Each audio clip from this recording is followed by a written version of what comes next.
Let's rewind millions of years. Early ancestors like Australopithecus snacked on plants and fruits.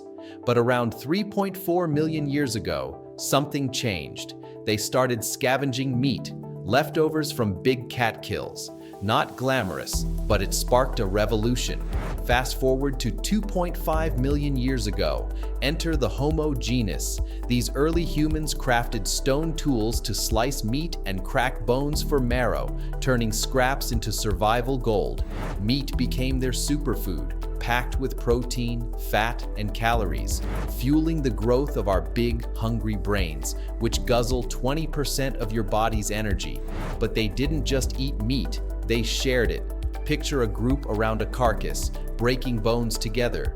This wasn't just lunch, it sparked collaboration, trust, maybe even the first team meetings.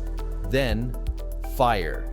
Cooking transformed meat and plants into energy-rich meals, making them easier to digest. Suddenly, our bodies spent less time grinding tough food and more time building brains.